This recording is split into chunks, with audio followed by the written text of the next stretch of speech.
Chilakaluripet news. ఈరోజు చిలకలూరిపేట పట్టణంలోని 19వ ward నందు డాక్టర్ వైఎస్ఆర్ ఆరోగ్యశ్రీకి మరిన్ని మెరుగులు దిద్దుతూ పేదవారి ఆరోగ్యరీత్యా చికిత్స ఖర్చులకు గాను 25 లక్షలు పెంచడం జరిగింది.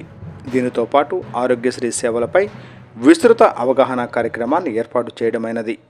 ఈ కార్యక్రమానికి ముఖ్య అతిథులుగా మున్సిపల్ చైర్మన్ గారు పాల్గొన్నారు. ఈ కార్యక్రమంలో పలువురు ప్రముఖులు పాల్గొన్నారు. Today TV reporter R Rajeswara Rao.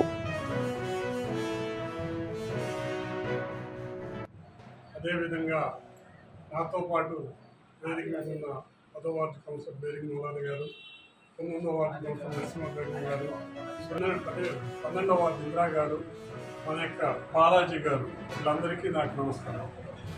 ఈరోజు మీరందరూ ఇక్కడికి ఎందుకు వచ్చారో తెలుసు. మీ అందరికీ గతంలో 5 లక్షలు ఉండేది ఇన్సూరెన్స్. ఇన్సూరెన్స్ అంటే ప్రభుత్వం కట్టిద్దాడదు.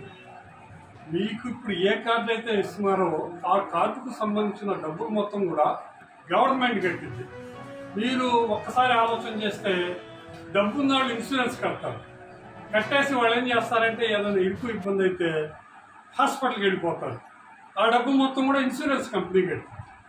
సేమ్ పొజిషన్ ఉమ్మడి రాష్ట్రాల్లో 2004లో మీరంతా కూడా వైఎస్ రాజశేఖర రెడ్డి గారిని ముఖ్యమంత్రి చేసినప్పుడు నేను ఈ రాష్ట్రానికి ఏం చేయాలి, నేను ఈ ప్రజలకు ఏం చేయాలన్న ఉద్దేశంతో ఈ ఆరోగ్యశ్రీని తీసుకొచ్చాను.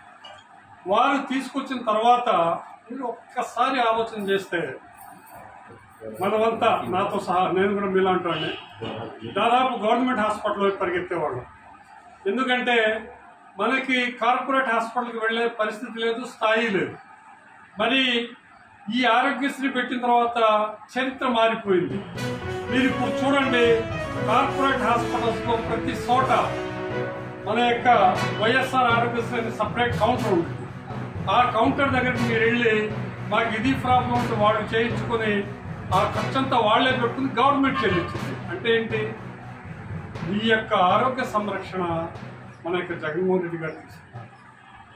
దీనికి తోడు 5 లక్షల ఆరోగ్య ప్రీమియాన్ని ఈరోజు 25 లక్షల రూపాయలు చేశారు. అంటే మానవుడు ఎంత అభివృద్ధి చెందుతున్నాడో రోగాలు కూడా అన్ని అభివృద్ధి చెందుతున్నాయి. కొత్త కొత్త రోగాలు వస్తున్నాయి, తెలియని రోగాలు. హాస్పిటల్స్కి వెళ్తే లక్షలు లక్షలు లక్షలు అంటున్నారు. మరి ఈ పరిస్థితుల్లో 5 లక్షలు సాలవు అన్న ఉద్దేశంతో 25 లక్షలు చేసిన ఘనత ఏమిటంటే వైఎస్ జగన్మోహన్ రెడ్డి గారు. ఇవన్నీ కూడా మీరు ఆలోచన చేయాలి. ఏదో ఊరికనే కాకతాళీయంగా నేను మీకు బంగారం ఇస్తాను మోదాలు గారు చెప్పినట్టు, లేదా అది చేస్తాను ఇది చేస్తానని చెప్పలా. ఏదైతే మాట ఇచ్చాడో ఆ మాట నెరవేర్చిన ఘనుడు ఈ యొక్క ఆంధ్ర రాష్ట్రంలో ఎవరైనా ఉన్నారంటే ఉమ్మడి రాష్ట్రాల్లో కూడా జగన్మోహన్ రెడ్డి గారు, వైఎస్ రాజశేఖర రెడ్డి. ఒక్కసారి ఆలోచన చేయండి. గతంలో మీరంతా రజనీ గారిని గెలిపించారు. మరి ఈరోజు మన యొక్క జగన్మోహన్ రెడ్డి గారు మల్లె రాజేష్ నాయుడు గారికి టికెట్ ఇచ్చారు. మల్లె రాజేష్ నాయుడు గారు కూడా మీ అందరికీ సుపరిచితులే. వాళ్ళ తాతగారి దగ్గర నుంచి రాజకీయాలు ఉన్నారు, వాళ్ళు కూడా డబ్బులు ఖర్చు పెడుతున్నారు. ఇవన్నీ ఆలోచన చేసి మరి ఒకసారి మీరు పూర్తిగా జగన్మోహన్ రెడ్డి గారికి, ఇక్కడ రాజేష్ నాయుడు గారికి సంపూర్ణ మద్దతు ఇస్తే మీరందరూ హాయిగా ఉంటాం, మేము హాయిగా ఉంటాం. మేమేదో ఇక్కడ కూర్చొని మాట్లాడామనే మాట అనుకోవద్దు. ఆలోచించాల్సిన సమయం ఆసనమైంది. ప్రతిదీ మీరు ఆలోచించి మంచి నిర్ణయం తీసుకోవాలని కోరుకుంటూ ఆలస్యమైనందుకు అందరూ క్షమించమని కోరుకుంటున్నాను.